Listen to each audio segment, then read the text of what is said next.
Hey Jared Schwab. Just going to show you some performance benchmarks and stuff on my system here. That'll be the last one to really do on it. I also want to show you two programs there that I was talking about. First one is this one, MSI Afterburner. This is the one that had a lot of success overclocking my card with.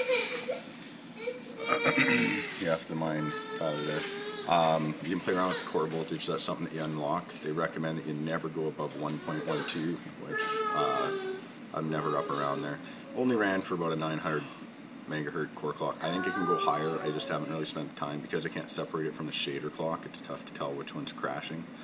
Memory 2200 megahertz. I've never really bumped her too much higher. It's about 100 megahertz, I think, higher than standard. But yeah, the big key is running this here, and you activate it. It's a custom fan slope, and in the settings here you can click on fan and set up a custom slope. So basically 100% I'm running at, like, I think it's about like 80 degrees, and my fan's at max 70 degrees, so I don't really want to see it above that temp, just to keep it cool. Good program though, and then it's got everything over here to monitor GPU temperature usage, just to make sure that you're hitting max. Sometimes you got an unstable clock that won't show up properly. The other biggie too is you can watch core clocks while it's overclocked here. So you can see I'm actually at 805, and it'll hop up when I enter a game. See if I can that in a little better. But basically your core and your shaders will bump up, and you can watch them in the timeline history and make sure there's no hiccups or anything.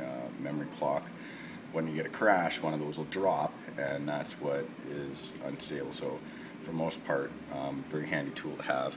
The other thing that I run for overclocking the CPU is, it's a very simple program. It's just called Core Temp.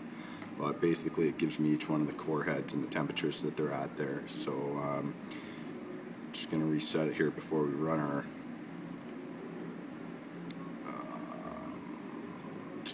reset high and lows. So see where it's at there. I ran another benchmark 3D Mark Vantage here, and this is a pretty good sub-score. This is with liquid cooling now, but how it works is they give you a 27151, and that's kind of system overall, but it breaks down into a graphic sub-score, which is very high, 28.7, almost 29, and then my CPU is at about a 23. The neat thing is this program also allows you to, and I'm just going to go over to this other tab, look up standard for each component, whatever your CPU is, and just see what you get. But most CPUs performance is around a 24860, so if you're getting that, you're doing good. And we're opposed to a 24860, I'm running a 28785, so like 4K higher. So pretty good increase. You can check out the CPU score, and my CPU is really high, but great program, runs over everything. But what I also wanted to show you here, another program that I run. I'll just activate it real quick here. Too much stuff on my computer. Fraps. I'm sure everybody's aware of Fraps, just for monitoring frame rate. Now what I'm going to do with all of this active, so I'm just going to run that Nvidia program here. New Nvidia demo. See what I get for frame rates and stuff, and we can check temperatures and things. I'll just adjust. There we go. Yeah. It's holding pretty solid at about 16, I think.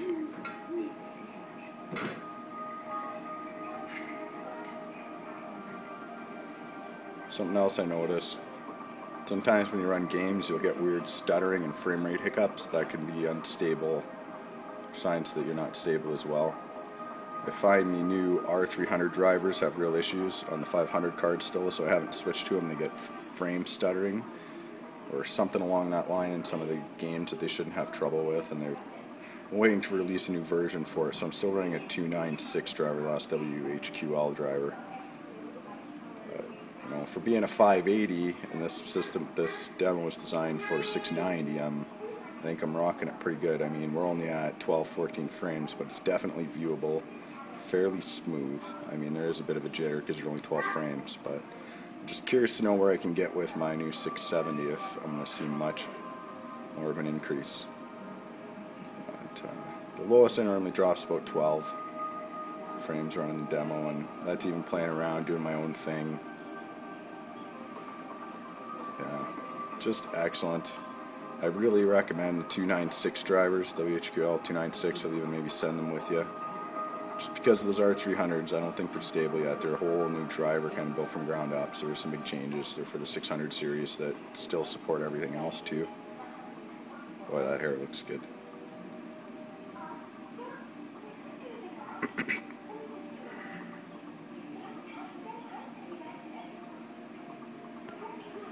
Yeah. Very smooth.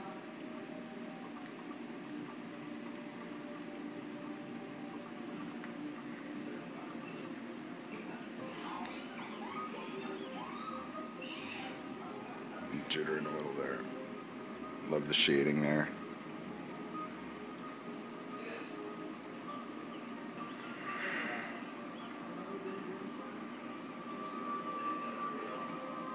Very cool demo. So I'm just going to back out of the demo here. Take a quick look at what we're getting for readings here. So I run a huge poll on my video card just to see how stable it is. GPU percentage. Basically, as soon as it loaded, she was solid all the way through, no hiccups. Scroll down. Core clock rate. Let's read her there. She looked pretty good.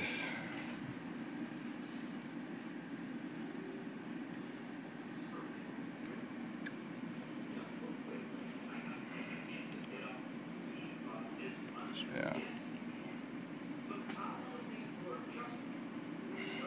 Very handy program.